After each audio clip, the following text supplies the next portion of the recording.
Okay, here we are. We're gonna go kind of the same format as we did last time. So we're gonna talk about blood, the composition of blood. We're gonna talk about the breakdown of red blood cells, and then when we get injured, we have a cut or a wound of some sort. We're gonna talk about um, how that is repaired, how the body clots and heals. So starting off with the composition of blood. Um, Pretty simple. Mainly, we have two elements of blood. We have plasma, which is about 55% of blood volume. So if you took some blood and you put it in a vial, you put it in a centrifuge, spun it, you would have about 55% of that would be kind of yellow in color. It would be rising to the top of that tube. Um, and in the plasma, you have different sorts of proteins. Albumin is a big one. Albumin is synthesized in the liver, and it's largely responsible for the blood colloidal osmotic pressure when you talk about ICOP and BCOP and lymphatic hydrostatic pressure. Anyways, the albumin is responsible for um, largely responsible for the B cup in blood. It's about 60% of the total blood proteins. Globulins, those are what's going to contain antibodies. You'll find those in the plasma, and then fibrinogen, which is important in clotting, and we'll talk about that just a little bit later. Um, Formed elements, you're going to have red blood cells. These are going to be heaviest. They're going to sink to the bottom after you've spun in a centrifuge. About 45% of blood volume is going to be your red blood cells. You have probably heard before people talk about hematocrit. Hematocrit's a lab that they will do for patients just to see where their red blood cells levels are at, and that's a percent, a unit percentage of blood, uh, or unit percentage of red blood cells per volume of blood. So you can think that's important for people who live at higher altitudes. They need, because of the low partial pressure of oxygen, they'll need more red blood cells to deliver oxygen and other nutrients to body tissues compared to someone who's living at sea level. Also, those who are um, training or who are endurance athletes, they're going to have more red blood cells, higher hematocrit compared to someone who does not. So that's going to be form elements. Other elements, we're going to find white blood cells in the composition of blood. This is going to be very minimal.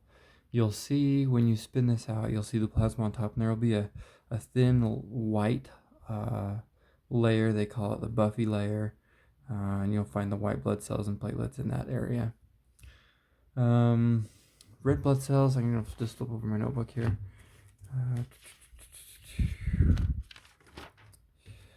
We can talk about, I don't think we need to, but we can talk about red blood cells, kind of what they're made out of. Hematopoiesis is a formation of red blood cells. In the fetus, you're going to have a large amount. You're going to have red bone marrow. That's where your red blood cells are going to be formed. In the fetus, you're going to have large amounts of red bone marrow in a majority of the bone, and then also in certain organs as well. In the adults, you only have it in a few bones. So your red bone marrow, where you make red blood cells, there's less red bone marrow in adults compared to a fetus. Really quick, we'll just talk about red blood cells, kind of what they look like. They're biconcave, so you can think of them as like maybe like an inner tube where they have kind of an indentation in the middle. And that really, what it's for is it increases the surface area. They're able to transfer more oxygen that way. They have four heme groups. They have 4 globins. Globins is the proteins. They have an alpha and a beta and an alpha and a beta. And they have 4 hemes on that. Each heme has 1 iron in it. And that iron is what's going to give the red blood cells red color. It's also going to be important for transferring oxygen. 2 types of red blood cells. There's deoxyhemoglobin, or I guess hemoglobin. 2 types of hemoglobin. There's deoxyhemoglobin and oxyhemoglobin. Deoxy, obviously, of course, is hemoglobin that doesn't have oxygen bound to it, and then oxyhemoglobin does have oxygen bound to it. So I told you it's made in the red marrow. So we're going to start up here. Red blood cells last for about 120 days, and you're making these like 2 million per second. So that means we're recycling at about the same rate, about 2 million per second, which is quite a lot when you think about it. But it starts in the bone here. Red blood cells, they go in the blood, they do their work about 120 days, and then they wind up misshapen, kind of broken. They get filtered out by the spleen. They can also be filtered out bone marrow and liver, and they have these macrophages. This is a white blood cell, type of white blood cell. It's called a macrophage, and it has some enzymes inside of it that's going to break this red blood cell down. So this is our red blood cell here, and it's getting broken down inside the macrophage. From there, it kind of gets split up. We have a couple different parts of it. So our globin, you'll remember that's kind of our protein subunit. That's going to get taken off into the blood. It's going to get recycled. Amino acids, we can make more more globin groups with it. We can use it for other things in the body, whatever we need at that time. Ferrin, this is going to be our iron. Iron gets taken off, and it's going to be transported by a protein called transferrin, and it can also be recycled to make more new blood cells again. The heme group is a little bit differently. That gets broken down initially into biliverdin. Biliverdin is going to be transferred into the blood. Bilirubin is going to bind to albumin. Albumin is going to take it to the liver, where the liver is going to have some enzymes that are going to conjugate. They're going to conjugate this bilirubin, and specifically they're going to conjugate it with, let me just double check on my notes.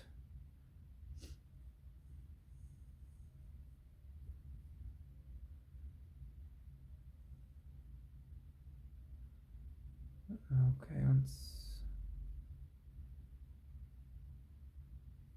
it's going to be conjugated with glucuronic acid. So that's what these G's represent here. This is the glucuronic acid. From there, it's going to go into the bile. You'll remember from basic anatomy courses, this liver through this this bile duct on oh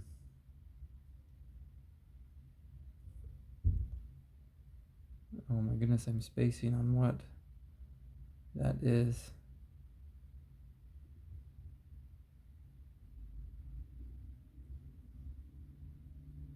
Gallbladder. There it is.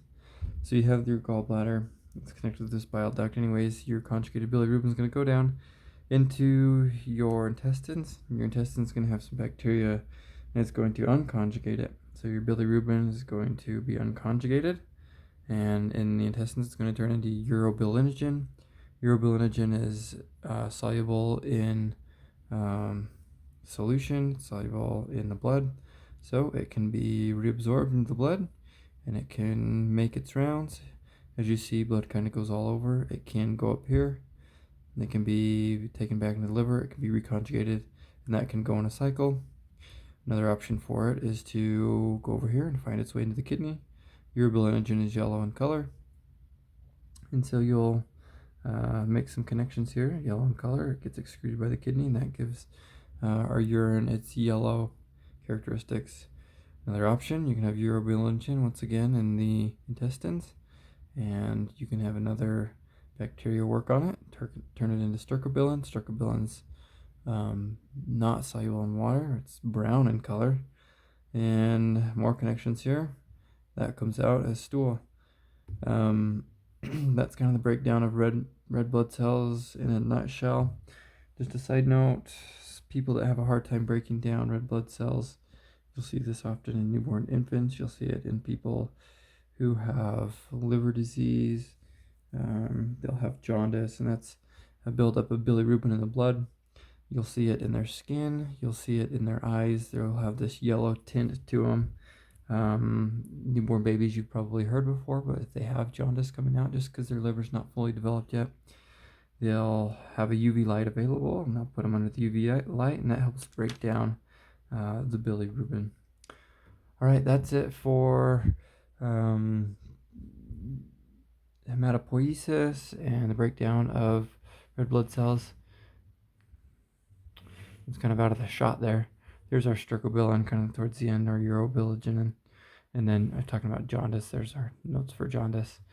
But let me flip the page real quick. I'll write down some notes about blood clotting and how that works, and we'll talk about it in just a second. There we go.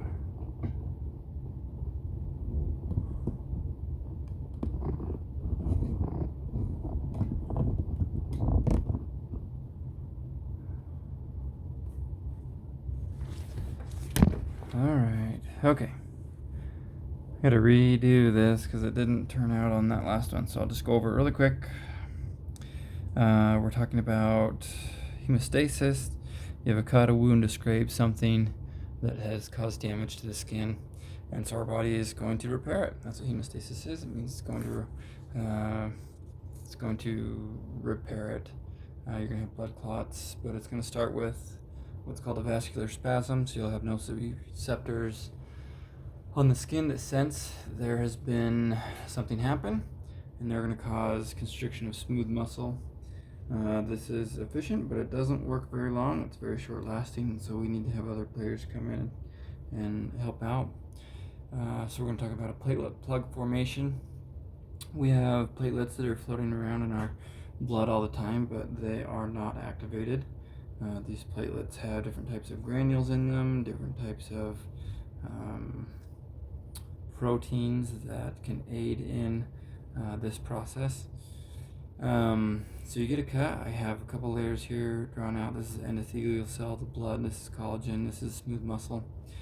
So we get a cut. It's coming down to the collagen. We're going to have these endothelial cells are going to release what's called the von Willebrand factor. Von Willebrand factor, the negative charge of the von Willebrand factor is going to be attracted to the collagen. So it's going to come in here. It's shown in green. It's going to bind to the collagen. And then our platelets have receptors for these von Willebrand factor, and it's going to bind to the von Willebrand factor, and it's going to tug on it and pull on it, and it opens a mechanical gated channel that's going to cause this platelet to change shapes. It starts kind of in a disc, and then it kind of opens up, turns all funky, kind of like an octopus with arms reaching everywhere. And it's going to release some of these granules. These granules have more von Willebrand factor in them. They have thromboxane, they have ADP in them, they have fibrinogen receptors in them, they have calcium, some serotonin, platelet-derived growth factor. We have a lot of things in here. We're going to focus on just a couple. So when these get activated, we're going to have thromboxane release, thromboxane and ADP. These are going to continue activating additional platelets, recruiting more platelets to the cause of healing this wound right here. We're also going to have fibrinogen receptors on these membranes that are going to poke through. They're going to become active.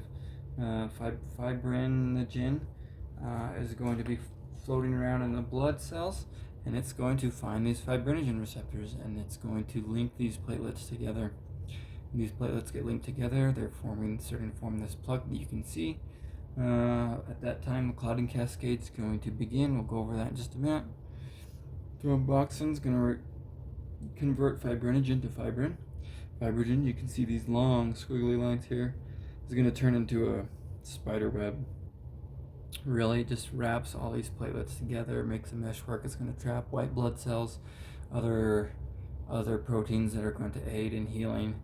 Really, it's trying to recruit everything it can so that we can stop this bleed and we can begin the healing process of this injured blood vessel, injured tissue. At that point, actin-myosin are going to contract, they're going to seal this wound, and from there on out, you're going to just have healing that's going to take place. I'm going to flip it over really quick. We are going to talk about coagulation. All right. So coagulation, there's three different pathways: intrinsic, extrinsic, and common pathway. We'll start with intrinsic, so this is going to be in the blood vessel. We're going to start with 12. So we get damage of some sort, that's going to signal Hagman's factor, factor 12. So we're going to go from 12, once it becomes activated, it's 12A. 11 is going to be activated by 12A, and it's going to be 11A. 11A is going to activate 9, and it's going to be 9A. And that's the last step of our intrinsic pathway, because once we get to 10, becoming 10A, that is our common pathway. We go from 10 to 10A, and that's going to activate 2. 2 is going to go to 2A, so this is prothrombin is 2, to thrombin is 2A, and we remember thrombin in our platelet plug formation. Thrombin is going to activate platelets, and thrombin is going to activate fibrin, and it's just a key player here. Once that happens, it's going to activate also fibrinogen. It's going to turn it to fibrin. Fibrin is going to wrap around. That's going to form our meshwork, and that's when we have a clot that's formed. Extrinsic pathway, so these work together. They're going to happen simultaneously. There are specific drugs that can block different I guess factors from each pathway, and you can learn about, we can talk about them.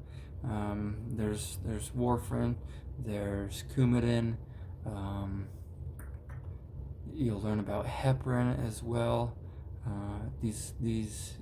They're known as anticoagulation medications, and there's different reasons that you'll give them, and I'll talk about those in just a minute. Let's get back to the extrinsic pathway. So this is factors that come from the tissue itself. So we're going to start here. We got trauma. It's going to signal factor 7. Factor 7 is going to be converted to, or activated. It's going to be 7A. 7A is going to be activate 3, which is going to be 3A. 3A is going to go and it's going to activate 10 to 10A. And we know what 10A does. It goes from prothrombin to thrombin, and then thrombin goes from fibrinogen to fibrin, and it completes that common pathway. A couple different things, like I said, heparin, warfarin, Coumadin, they all act on different factors in this, and they all are anticoagulation medications. Another thing that we have is regulation of these blood clots. So when it's time, when the wound's healed, we have plasmin, so we have plasminogen, and this is floating in the blood. Plasminogen is going to be activated by a tissue plasminogen factor, TPA. You've probably heard that if you've been in the hospital, have someone you know that's had a stroke or a embolism of some sort, because they're going to give them TPA to help dissolve that, and this is that process. So plasminogen is activated by tissue plasminogen activator, TPA, turns into plasmin, and plasmin comes in and it's going to cut up that clot. We don't want the clot, so it's going to get rid of it. I think that's all that he wants us to go over, really. I can talk really quick. There's different tests that we can test for these clotting factors. If a patient's on different medications, we can test to see which of these clotting factors is activated. So there's a PTT test, and that's going to be for this intrinsic pathway, and there's a PT test that's going to be for the extrinsic pathway. PTT test for heparin, the PT test is for warfarin or Coumadin. So hope that helps.